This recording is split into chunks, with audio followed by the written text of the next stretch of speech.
Now today we continue about the rectifier, half wave, single phase half wave control rectifier with R load.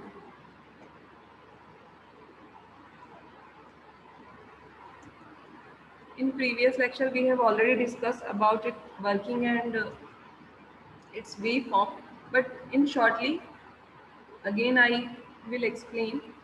Then after we will discuss about its average value as well as its RMS value. Okay, now let me start. अगर किसी को याद हो थोड़ा सा तो मैंने क्या बताया था दिमाग में रखना, मैं बस रिवाइज कर रही हूँ, किसी से पूछ नहीं रही हूँ क्योंकि पूछने में टाइम चला जाता है. मैंने सिंपली जो वर्ड्स लिखे उसी के अकॉर्डिंग डायग्राम बनाया. Single phase half wave rectifier with R load. R load means load पे मैंने रेजिस्टेंस कनेक्ट कर दिया. कंट्रोल्ड है इसलिए थायरिस्टर कनेक्ट कर दिया. अगर बाय द वे एग्जाम में अनकंट्रोल लिखने को आता है मतलब डायोड लगा देना है थायरिस्टर की जगह पे. देन सबको पता है रेक्टिफायर एसी को डीसी में कन्वर्ट करता है, मीन्स जो सप्लाई कनेक्टेड होगी मेरी कैसी होगी, एसी सप्लाई होगी. क्लियर. मैंने जैसे ही इस पे एसी सप्लाई दी और इस थायरिस्टर को ट्रिगर्ड किया फायरिंग एंगल से, उसके बाद इसमें कंडक्शन क्या होता है, शुरू हो जाता है. जो कंडक्शन शुरू होता है मीन्स लोड पे जो करंट फ्लो होता है वो होता है I0 एज वेल एज जो लोड पे वोल्टेज होता है वो होता है V0. इसी के थ्रू मैंने वेव फॉर्म बताई थी, बहुत ही सिंपल थी. मैंने एसी सप्लाई देनी है मीन्स अगर मैं पूरी वेव फॉर्म एक साथ बना दूं तो मैंने क्या किया, देखो मैं बनाना अगर मैं शुरू करती बोर्ड पे तो मैं ऐसे शुरू करती कि सबसे पहले मैंने सप्लाई वोल्टेज, मुझे पता है एसी सप्लाई है तो मैं एसी वेव फॉर्म को पूरा बना देती, पहली स्टेप. सेकेंड स्टेप में मैं क्या करती, इसका एक पॉइंट है उसी को डॉट डॉट के फॉर्म में क्या करती, सबसे पहले नीचे की तरफ ट्रेस करती. ठीक. उसके बाद इसका जो पाई वाला पॉइंट है इसे भी नीचे की तरफ ट्रेस करती. देन इसका जो 2 पाई वाला पॉइंट है इसे भी मैं नीचे की तरफ ट्रेस करती ताकि जो भी वेव फॉर्म बने उसी रेंज के अंदर बने. क्लियर. देन मैंने सप्लाई का बना दिया. उसके बाद मेरा मैं क्या करती, इतना काम करने के बाद गेट की वेव फॉर्म बनाती. गेट की वेव फॉर्म बनाना मतलब मैंने जैसे हर थ्योरेटिकली बोला कि मैं थायरिस्टर को ट्रिगर्ड करूंगी, बट जो ट्रिगर्ड करूंगा एकदम स्टार्टिंग में ट्रिगर्ड नहीं दिखा रही हूँ, मैं उसको अल्फा रेंज के बाद ट्रिगर्ड दिखा रही हूँ. मतलब मेरा जो फायरिंग एंगल है जिसके बाद कंडक्शन शुरू होता है, थायरिस्टर ट्रिगर्ड होता है अल्फा, उस रेंज के बाद यहाँ तक मैंने अल्फा शो कर दिया. मतलब अभी मेरा थायरिस्टर इतने पॉइंट पे कंडक्ट नहीं कर रहा है, बट जैसे ही मैंने उसे ये ट्रिगर्ड किया उसके बाद वो क्या करता है, कंडक्शन शुरू करता है. अब मैं यहाँ पे थोड़ी सी थ्योरी बताऊं कि ये जो पॉइंट मैंने जीरो बता दिया है, इसलिए जीरो बताया है क्योंकि जब मैंने तुम लोग को बताया था लैचिंग करंट और होल्डिंग करंट के बारे में या फिर गेट ट्रिगरिंग के बारे में, तो मैंने ये बताया था कि गेट का काम सिर्फ और सिर्फ होता है डिप्लेशन लेयर को वैनिश करना. जैसे ही वो खत्म हो जाएगी उसके बाद, एक बार खत्म हो गई उसके बाद अगर मैं गेट टर्मिनल को रिमूव भी कर दूंगी तो कोई दिक्कत नहीं है. मेरा थायरिस्टर एक बार ऑन हो चुका है तो वो ऑन हो गया है, तब जब तक कि मैं उसे कम्यूटेट ना करूं तब तक. मींस अगर थायरिस्टर को एक बार उसका लैचिंग करंट मिल गया है तो उसके बाद अगर मैं लैचिंग करंट की वैल्यू फाइंड होने के बाद अगर मैं गेट करंट को रिमूव भी कर देती हूँ, जीरो भी कर देती हूँ, तो भी मेरा थायरिस्टर कंडक्टिंग कंडीशन में रहेगा. जो थ्योरी है वही का वही यहाँ पे ड्रॉ किया गया है. ठीक. अब मैंने बोला यहाँ पे मैंने थायरिस्टर को ट्रिगर्ड कर दिया, मीन्स जैसे ही मैंने ट्रिगर्ड किया मेरा जो थायरिस्टर है वो कंडक्टिंग कंडीशन में आ गया. कंडक्टिंग कंडीशन में आ गया मीन्स व्हाट, मैंने जैसे ही उसे ट्रिगर्ड किया इस पॉइंट के बाद उसने अपना आउटपुट वोल्टेज देना शुरू कर दिया. तो यहाँ पे जो ये वैल्यू दिख रही है Vm साइन अल्फा, ठीक है, इस वैल्यू की बात नहीं कर रहा है जहाँ पे रेड मार्क किया इसने, ये वाला जो पॉइंट है इसकी वैल्यू, ये जो वैल्यू है वो है Vm sine alpha. Sine alpha क्यों है, क्योंकि अल्फा पॉइंट के बाद इसे ट्रिगर्ड किया गया, मतलब अल्फा रेंज के बाद ये ऑन हुआ, इसलिए ओमेगा टी की वैल्यू हटा के यहाँ पे उसने लिखा है, इस वैल्यू को उसने शो किया है Vm साइन अल्फा. क्लियर. अब रजिस्टिव लोड है, रजिस्टिव लोड है इसलिए जैसा वोल्टेज है सेम एज इट इज वैसी की वैसी वेव फॉर्म बनेगी करंट की. मैंने वैल्यू सिर्फ चेंज की है क्योंकि सबको पता है करंट की वैल्यू निकालनी मतलब Vm/R. Then thyristor voltage means जब वो कंडक्ट कर रहा है, इस पॉइंट पर अगर बात करूँ वो कंडक्ट कर रहा है थायरिस्टर, मीन्स यहाँ का वोल्टेज थायरिस्टर, पर्टिकुलर थायरिस्टर का जो वोल्टेज होगा वो होगा 0. इस टाइम पे थायरिस्टर कंडक्ट नहीं कर रहा है, मतलब ये जो पोटेंशियल इस पे अप्लाई हो रहा है वही सेम एज इट इज वही का वही पोटेंशियल मैंने यहाँ पे क्या कर दिया है, बना दिया. आगे बढ़ते हैं. पॉजिटिव हाफ साइकिल की बात हो गई, अब उसके नेगेटिव हाफ साइकिल की बात करते हैं. सबने कल सुना था नेगेटिव हाफ साइकिल मीन्स मेरा थायस्टर जो है वो रिवर्स ब्लॉकिंग मोड में चला गया, मीन्स मेरा जो वोल्टेज मिल रहा था, आउटपुट वोल्टेज मिल रहा था, वो रिवर्स है, मतलब कंडक्ट नहीं कर रहा है, रजिस्टिव लोड है, इसलिए वो डायरेक्ट जीरो चला गया। सेम एज इट इज, अगर वोल्टेज जीरो है मीन्स वहाँ का करेंट भी जीरो है, बट अगर थायरिस्टर की बात करें, थायरिस्टर कंडक्ट नहीं कर रहा है मीन्स उस पर जो भी पोटेंशियल अप्लाई हो रहा है सेम वही की वही वेव फॉर्म वो यहाँ पे ड्रॉ करेगा। सेम जो पोटेंशियल इसके ऊपर अप्लाई हो रहा है, यहाँ से ये वाला अप्लाई हो रहा है, तो यही कि इसने वेव फॉर्म बना दी माइनस में। सेम यही कि ये साइकिल बार बार रिपीट करते जाएंगे और ऐसे ही आगे चलते जाएंगे। ये हम लोग ने लास्ट क्लास में इसके बारे में बात की थी। अब आज जो हम लोग बात करने जा रहे हैं इसी के आगे इसकी इक्वेशंस के बारे में, कि कैसे इसकी एवरेज वैल्यू को फाइंड आउट किया जाता है, कैसे इसकी आरएमएस वैल्यू को फाइंड आउट किया जाता है। बहुत ही सिंपल है, एक बार सुनोगे खुद ब खुद कर लोगे। सिंपली अभी फर्स्ट पॉइंट मैंने ये बताया कि कौन से टर्म को क्या बोलते हैं। V S means supply voltage, means V S जो सप्लाई वोल्टेज है साइन वेव है, इसलिए उसने लिखा है maximum voltage sine omega T. यहाँ पे जो वी एम है वो शो कर रहा है मैक्सिमम वैल्यू को, एसी की मैक्सिमम वैल्यू को, पीक वैल्यू को। अब अगर मैं बात करूँ सप्लाई वोल्टेज का आरएमएस अगर मुझे निकालना है, ठीक, अगर मुझे किसी वोल्टेज का आरएमएस निकालना है या किसी करंट का मुझे आरएमएस निकालना है, तो शायद सबको पता होगा हम लोग उसकी मैक्सिमम वैल्यू को √2 से डिवाइड करते हैं तो मुझे उसकी मैक्सिमम वैल्यू, उसकी आरएमएस वैल्यू मिल जाती है। शायद ये तुम लोगों ने नेटवर्क में पढ़ा होगा या BEEE में भी पढ़ा होगा। आरएमएस वैल्यू के लिए दो फॉर्मूले होते हैं, तो ये सिंपली ये वाला फॉर्मूला होता है या फिर एक अंडर रूट के अंदर स्क्वायर वाला फॉर्मूला होता है, वो वाला भी आगे आएगा। यहाँ सिंपली मैंने दिखाया कि आरएमएस निकाला तो Vm/√2। देन यहाँ पे वो टर्म्स बता रहा है, output voltage is equal to means वही लोड वोल्टेज, ठीक, या फिर बोल सकते हैं कि जो output current equal to load current, उन्हीं टर्म्स को वो इक्वली दिखा रहा है, यहाँ पर कुछ नहीं करना।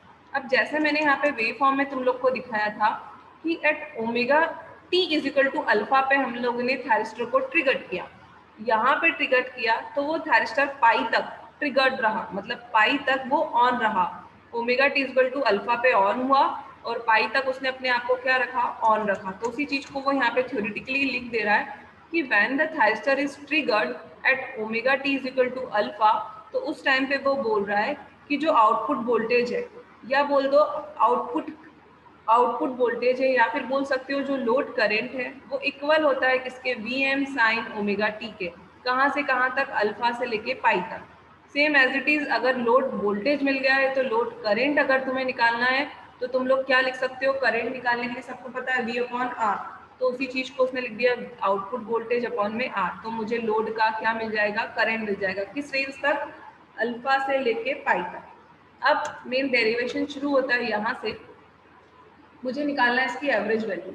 जिसने BEEE में बढ़िया से एवरेज वैल्यू निकालना सीखा होगा वो इजीली कर पाएगा, और जिसने नहीं भी सीखा होगा बस एक फॉर्मूला है उसमें वैल्यू पुटअप करनी है और आंसर ऑटोमेटिक आएगा, अगर आपको इंटीग्रेशन करना आता है तो कुछ भी रटना नहीं है।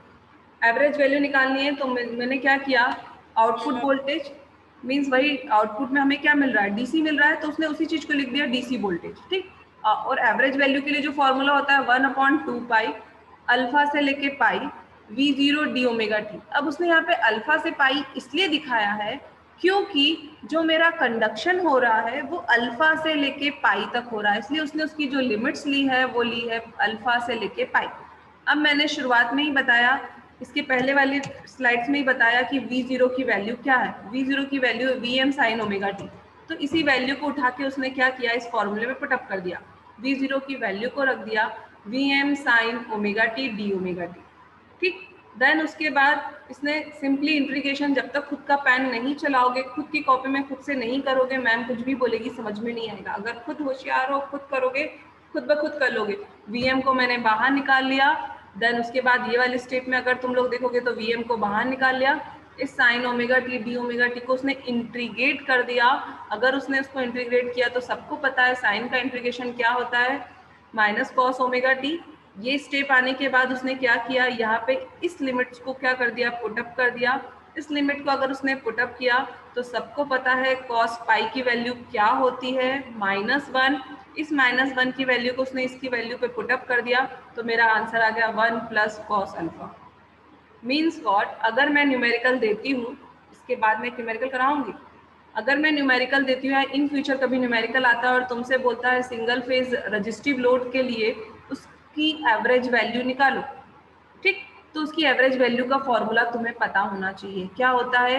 Maximum voltage divided by 2 pi, then bracket में 1 प्लस कॉस अल्फा, ठीक, फायरिंग एंगल जो है वो अल्फा, ठीक। अगर अब मैं इसी को आगे बढ़ाती हूँ, कुछ यहाँ पे इसके बाद जो स्लाइड में दिखाने जा रही हूँ वो थोड़ा ट्रिकी है, वो एग्जाम में ऐसे नहीं पूछता, एग्जाम में ये चीजें पूछता है, लेकिन इसके बाद जो ये चीज बताने जा रही हूँ ये रिलेटेड है थोड़ा सा गेट एग्जाम से।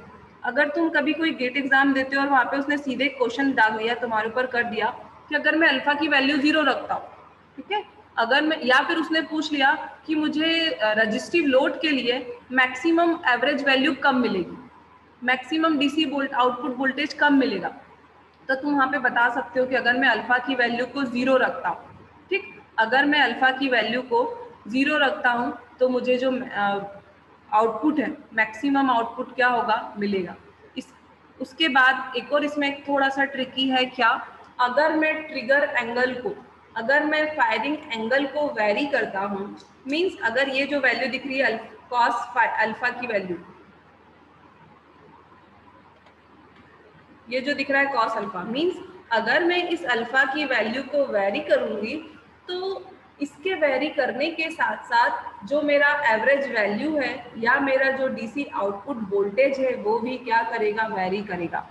ये जो अल्फा एंगल है, ये जो फायरिंग एंगल है, इसकी वैल्यू को मैं 0 से लेके 180 तक क्या कर सकती हूँ, वेरी कर सकती हूँ। यही चीज उसने सेम एज इट इज यहाँ पे लिखी और कुछ नहीं लिखा। वो बोल रहा है the maximum average DC output voltage is obtain when alpha is equal to 0 and the maximum DC output voltage VDC is equal to this and Vm upon pi. Then उसके बाद वो आगे बोल रहा है क्या, the average DC output voltage can be varied by varying the trigger angle alpha from 0 to a maximum of 180 degree, ठीक। इसके आगे मैंने थोड़ा सा एक छोटा सा थोड़ी सी चीज बताई है, उसने इसी चीज को प्लॉटिंग फॉर्म में बताया है। ये थ्योरी, ये थ्योरेटिकल नहीं है, मीन्स कि इसे एग्जाम में लिखने की जरूरत नहीं है, ये सिर्फ एक कंसेप्चुअल है। हो सकता है किसी कॉम्पिटिटिव एग्जाम में इससे रिलेटेड कोई क्वेश्चन पूछ ले, या तुम्हें थोड़े से कंसेप्ट पता हो, थोड़ा सा अगर डीपली पढ़ते हो तो ये उससे उसके लिए है सिर्फ और सिर्फ। क्या कि अगर मैंने एंगल, जो फायरिंग एंगल है उसे 0 रखा तो उस टाइम पे मुझे डीसी जो आउटपुट वोल्टेज मिल रहा है वो कैसा मिलेगा, वो मुझे 100% मिलेगा, मतलब मैक्सिमम मिलेगा। अगर मैंने उसकी वैल्यू 30 रखी, उस एंगल को 30 एंगल पे ट्रिगर किया, मतलब मैंने जो ट्रिगरिंग एंगल प्रोवाइड किया वो 30 डिग्री अगर प्रोवाइड किया तो उस केस में मुझे 93% अप्रॉक्स वोल्टेज मिलेगा। 60 किया तो दिस, 90 देन दिस। इस तरह से अगर हम लोग इंक्रीज करते जाएंगे तो मेरे जो वोल्टेज की वैल्यू है वो क्या करते जाएगी, डिक्रीज करते जाएगी। क्वेश्चन यहाँ से भी बन सकता है कि अगर मैंने फायरिंग एंगल को इंक्रीज किया तो उस केस में मेरा डीसी आउटपुट वोल्टेज इंक्रीज होगा, डिक्रीज होगा, इक्वल होगा या इक्वल नहीं होगा। इस तरह से ही जो कॉन्सेप्चुअल क्वेश्चंस बनते हैं वो ऐसे ही बनते हैं कि हमने पढ़ा तो सब कुछ होता है, लेकिन क्वेश्चंस कहाँ से बनते हैं हमें पता नहीं चलता। अगर अभी गूगल फॉर्म के थ्रू ऑब्जेक्टिव क्वेश्चंस हो रहे पेपर होता तो मैं इसमें से 2 क्वेश्चन जरूर देती, क्योंकि वो गूगल पे ढूंढने पे, गूगल पे डालने पे मिलते नहीं इतनी आसानी से, इसलिए मैं यहीं से रेंज देती हूँ और वैल्यू फाइंड आउट करने को बोलती हूँ। मैंने क्वेश्चन इसलिए ओपन कर दिया क्योंकि मैं ऑब्जेक्टिव क्वेश्चन अभी ले नहीं पा रही हूँ, मुझे थ्योरेटिकल क्वेश्चन देना है तुम्हें, इसलिए। ठीक, देन आगे बढ़ते हैं। यहाँ पे पता चला तुम लोग को एवरेज वैल्यू अगर मुझे फाइंड आउट करनी है तो क्या कंसेप्ट था,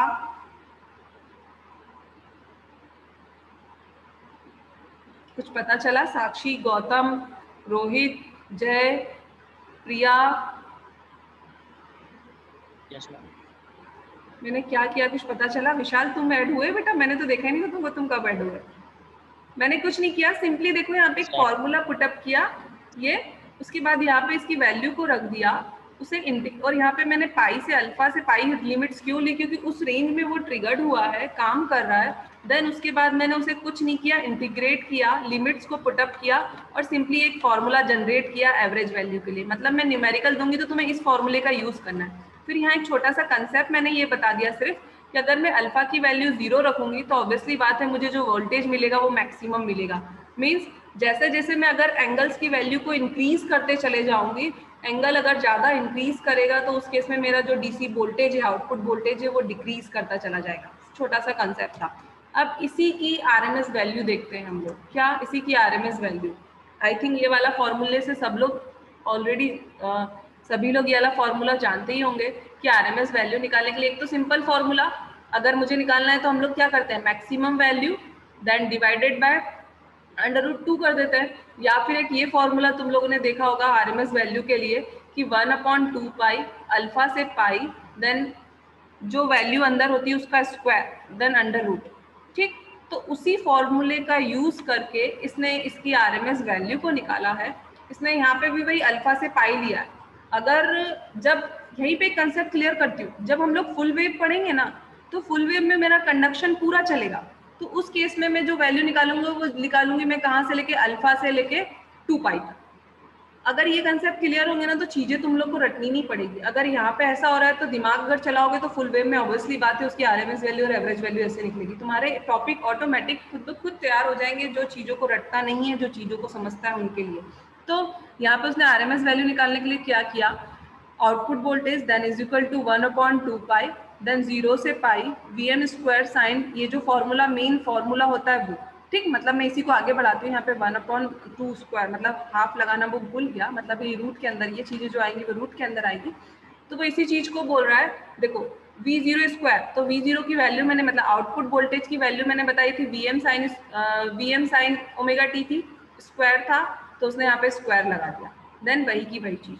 देन उसके बाद इसने क्या किया, ये जो cos sine square omega T जो है इसकी जगह पे इसने फॉर्मूला पुट कर दिया। ये शायद तुम लोग ने ट्रिग्नोमेट्री में बहुत अच्छे से पढ़े होंगे, क्योंकि यहाँ पे अब ये फॉर्मूले बताने का टाइम नहीं है, शायद तुम लोग को ये फॉर्मूले याद होंगे, और अगर याद न भी हो तो प्लीज ये याद कर लेना, इसके अलावा और कोई सॉल्यूशन नहीं है, ठीक। मैंने यहाँ पे इसकी जगह पे क्या किया, ये जो फॉर्मूला होता है 1 - cos2 ओमेगा टी अपॉन में 2, या फिर cos2 ओमेगा टी का फॉर्मूला याद रख लो या sin2 ओमेगा टी का फॉर्मूला याद रख लो, सारे फॉर्मूले एटलीस्ट याद रखो। तो मैंने साइन स्क्वायर ओमेगा टी में क्या किया, ये फॉर्मूला जो फॉर्मूला होता है ट्रिग्नोमेट्री का वो फॉर्मूला मैंने यहाँ पे पुटअप किया। जैसे ही मैंने इस फॉर्मूले को यहाँ पे पुट किया देन उसके बाद फिर वही इंटीग्रेशन, अगर सिंपली इंटीग्रेट करना जानते हो तो चीज़ों को कर पाओगे। कुछ नहीं किया, वीएम स्क्वायर जो है इसे बाहर निकाल लिया, सिंपली ये वाली टर्म बची 1 - दिस एंड दिस। आगे बढ़ते हैं, देन उसके आगे वो क्या कर रहा है, सिंपली वही की वही चीज, वीएम और ये जो 4 पाई है वैसा का वैसा ही। देन उसके बाद उसने ये जो डी ओमेगा टी इसको अंदर मल्टीप्लाई कर दिया, ठीक। जैसे ही मल्टीप्लाई किया मुझे ये वाली इक्वेशन मिली, d omega t minus alpha two pi cos 2 omega d omega t then this, ठीक। अब इस पूरे के ऊपर रूट है, ठीक। तो इसने इस रूट से बाहर निकाल दिया किसे, इसके पास स्क्वायर है इसे, और ये जो 4 है इसे इसने इस रूट से क्या किया, बाहर निकाल दिया, मतलब बचा सिर्फ क्या, Vm अपॉन में 2, ठीक। अब जो ब्रैकेट के अंदर बचा वो सिर्फ और सिर्फ बचा 1/पाई देन दिस, इंटीग्रेट कर दिया उसने इस वाली इक्वेशन में, ठीक। डी ओमेगा टी का इंटीग्रेशन हो गया ओमेगा टी, देन यहाँ पे उसने लिमिट रख दी, जो लिमिट थी लिमिट मेरी क्या थी, alpha two pi then minus cos 2 omega t को लिख के लिए उसने फिर से फॉर्मूला लगा दिया sin 2 ओमेगा टी अपॉन में 2, ठीक। उसे इंटीग्रेट कर दिया, फॉर्मूला नहीं लगाया, इंटीग्रेट किया cos 2 ओमेगा टी को। अगर हम लोग इंटीग्रेट करेंगे तो सबको पता है क्या होगा, sin 2 ओमेगा टी अपॉन में 2, देन यहाँ पे ये लिमिट्स रख दी। अब इस वाली इक्वेशन में उसने क्या कर दिया, लिमिट को पुट कर दिया। क्या कर दिया, लिमिट को पुट कर दिया। अगर मैं इसमें लिमिट को पुट करती हूँ तो मेरा क्या हो जाएगा, pi minus alpha then this minus then cos 2 pi then minus sin 2 alpha upon में 2 देन दिस एंड दिस। अब शायद तुम लोग को पता हो कि sin 2 पाई की वैल्यू क्या होती है, नहीं पता है तो याद कर लेना, ठीक। sin 2 pi is equal to 0 means what, इस वैल्यू पे उसने क्या करेगा, वो नेक्स्ट स्टेप में 0 पुटअप करेगा, then this minus and this minus will plus, उसके बाद मेरा फॉर्मूला हो जाएगा क्या, दिस Vm अपॉन में 2 1/पाई pi minus alpha plus sin 2 alpha upon में 2, ठीक। देन इसको और थोड़ा सा अगर मॉडिफाई करना चाहो तो और मॉडिफाई कर सकते हो, इसे रूट से इसने इस तरह से लिख दिया Vm2, इसको बाहर ले आया, यहाँ पे ये ऐसे हो गया, और ये वाली चीज मेरी किस में बची, अंडर रूट के अंदर। This is the formula for the RMS value of resistive load, single phase half wave controlled resistive load के लिए, रेक्टिफायर के लिए ये एवरेज वैल्यू और आरएमएस वैल्यू का क्या था फॉर्मूला। अब थोड़ा सा और डीपली अगर जाते हैं, यहाँ तक चीजें खत्म हो जाती है। अब अगर थोड़ा सा और डीपली जाते हैं, अगर कोई तुमसे पूछ ले कि भैया उसमें कितनी पावर डिलीवर्ड हो रही है, कितनी, अभी तो है तुमने करंट और वोल्टेज की बातें की, अगर कोई तुमसे पूछ ले कि उसमें कितनी पावर डिलीवर हो रही है, तो सिंपली फॉर्मूला पावर को उठा के लगा दो। नहीं भी पढ़ के गए हो तो पावर का फॉर्मूला सबको पता है, या तो VI वाला फॉर्मूला लगा दो या V² वाला फॉर्मूला, जहां जैसा न्यूमेरिकल देता है उसके हिसाब से तुम्हें फॉर्मूले पुटअप करने ही पड़ते हैं। अगर उसने रेजिस्टेंस की वैल्यू दी है और वोल्टेज की वैल्यू दी है तो ऑब्वियसली बात है तुम्हें पावर के जितने फॉर्मूले सब पता ही होंगे। पावर का एक फॉर्मूला था VI भी होता है, VI cos phi भी होता है, P = V² भी होता है। ऐसे बहुत सारे फॉर्मूले इसके बाद मॉडिफाई होते चले जाते हैं। तो जहाँ इसी तरह से लोग गेट में अपना कंसेप्ट लगाते हैं, दिमाग लगाते हैं। सिंपल तुमने ये पावर का एक फॉर्मूला याद कर लिया कि P = VI, इससे काम नहीं चलेगा। हो सकता है तुम्हारे न्यूमेरिकल में I की वैल्यू नहीं दी गई है, तुम्हें V पता है और तुम्हें रेजिस्टेंस पता है, वहां से तुम I निकाल के कर सकते हो, नो डाउट, लेकिन उस टाइम पे कौन सी सिचुएशन लग रही है वो तुम्हें फॉलो करनी है। तो यहाँ पे उसने एक थोड़े से और पैरामीटर्स बता दिए कि अगर उसकी पावर के बारे में पूछ ले तो तुम ये वाला फॉर्मूला लगा सकते हो VI। देन उसके बाद 1 मिनट का ब्रेक है। मैंने जो 2 डेरिवेशन बताया उसको एक बार रिकॉल कर लो, फिर उससे रिलेटेड एक छोटा सा न्यूमेरिकल, बस ये देखने के लिए कि तुम लोग कुछ सुन रहे थे या नहीं सुन रहे थे। एवरेज वैल्यू का फॉर्मूला रिकॉल कर लो, बोलोगे तो मैं स्लाइड्स फिर से पीछे बैक की तरफ कर दूंगी। आरएमएस वैल्यू के लिए मैम ने कौन से पॉइंट्स बोले, एकदम सिंपल से डेरिवेशन थे, मैंने फॉर्मूले में पुट किया, वैल्यूज को इंटीग्रेट किया, देन लिमिट्स पुट की और फाइनल वैल्यू को फाइंड आउट किया। 30 सेकंड का टाइम है, देन उसके बाद हम लोग न्यूमेरिकल करेंगे।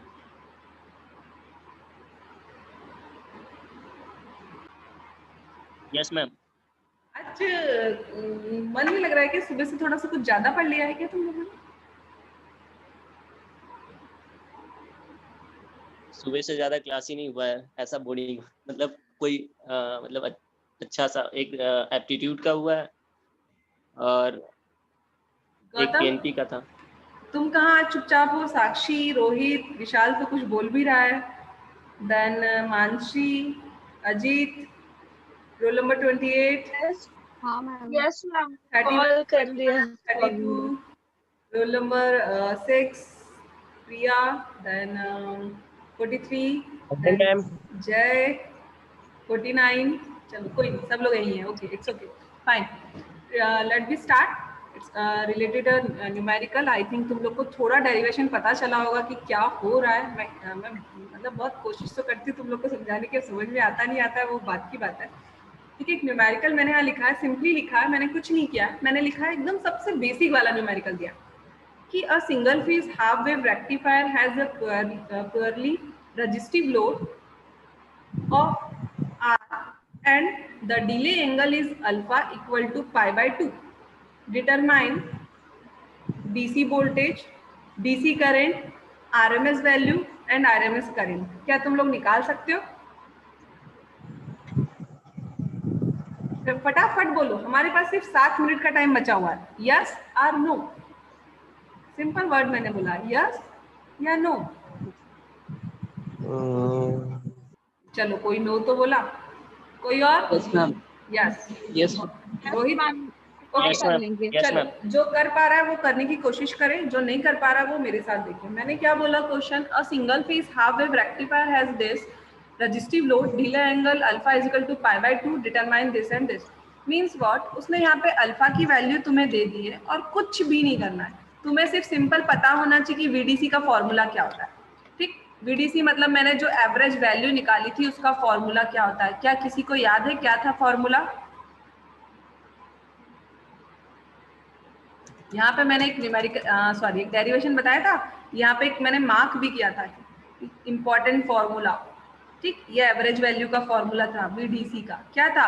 Vm/2π1 प्लस कॉस अल्फा थी वैल्यू। तो इसी फॉर्मूले का अगर तुम लोग वहां पे लिख दो,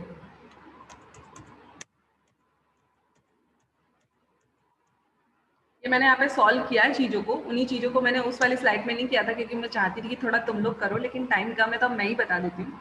पहली चीज़ निकालनी है DC वोल्टेज। तो मैंने जो फॉर्मूला तुम लोग को बताया था, सिंपली जो फॉर्मूला था मेरा वोल्टेज का, ये वो ये था फॉर्मूला। मीन्स क्या, VDC इज इक्वल टू, मैंने फॉर्मूला जो बताया था वो बताया था maximum voltage then divided by 2 pi, then bracket में 1 प्लस कॉस अल्फा। ठीक, तो तुम्हें अल्फा की वैल्यू यहाँ पे गिवन है और कुछ भी गिवन नहीं है, ना मैक्सिमम वोल्टेज दिया है उसने ना कुछ दिया, तो तुम्हें सिर्फ एकदम, ये एकदम बेसिक था कि तुम लोग को फॉर्मूले दिमाग में जाए बस, और कुछ नहीं। तो अल्फा की वैल्यू तुम्हें दी हुई है, तो सिंपली उसने क्या किया, अल्फा की जो वैल्यू उसको इस फॉर्मूले में पुट कर दिया π/2, देन cos π/2 की वैल्यू क्या होती है उसे निकाल लिया, उसको 1 में प्लस कर दिया, और देन मेरा आंसर आ गया पहला वाला आंसर आ गया, क्या हो गया 0.1592 Vm। क्यों, क्योंकि Vm की तो वैल्यू यहाँ पे गिवन नहीं है इसलिए। सेम एज इट इज मैंने तुम्हें एवरेज वोल्टेज निकालना सिखाया था, अगर तुम्हें उसका एवरेज करंट चाहिए तो वो तो खुद ब खुद अंडरस्टैंड है कि जो मेरा वोल्टेज होता है उसी में मैं R से डिवाइड कर दूंगी तो वो मेरे करंट की वैल्यू निकल जाएगी। मीन्स उसी फॉर्मूले को मैं फिर से सॉल्व करूंगी तो मेरी वही की वही वैल्यू आएगी, बस मुझे एवरेज करंट चाहिए तो Vm के साथ मेरा अपॉन में क्या आ गया, रेजिस्टेंस। अगर तुम्हारे न्यूमेरिकल में मैक्सिमम वोल्टेज और रेजिस्टेंस की वैल्यू दी होती तो तुम जो पर्टिकुलर जो वैल्यू है डीसी करंट की वो निकाल पाते। थर्ड वन उसने पूछा है RMS voltage. What, RMS voltage. तो आरएमएस वोल्टेज के लिए भी जो हम लोगों ने डेरिवेशन किया उसके लास्ट में एक फॉर्मूला ड्राइव किया था जो ये था, सेम एज इट इज यही फॉर्मूले में उसने वैल्यू को पुट किया है और कुछ भी नहीं किया है। तुम लोग यहाँ देख सकते हो, Vm अपॉन में 2, अंडर रूट के अंदर 1 upon pi, then pi minus यहाँ पे अल्फा था तो अल्फा की जगह पे उसने लिखा π/2 प्लस साइन 2, यहाँ पे अल्फा था तो उसने लिखा π/2 देन 2, देन उसे सॉल्व किया तो उसकी ये वैल्यू निकल गई। अगर तुम्हारा वोल्टेज निकल गया तो करंट निकालना खुद ब खुद पता है तुम लोगों को, कि डिवाइड बाय आर कर दोगे तुम्हें। एकदम सिंपल सा न्यूमेरिकल था। न्यूमेरिकल्स करना बहुत आसान है, बस कुछ फॉर्मूलों को तुम्हें क्या करना पड़ता है,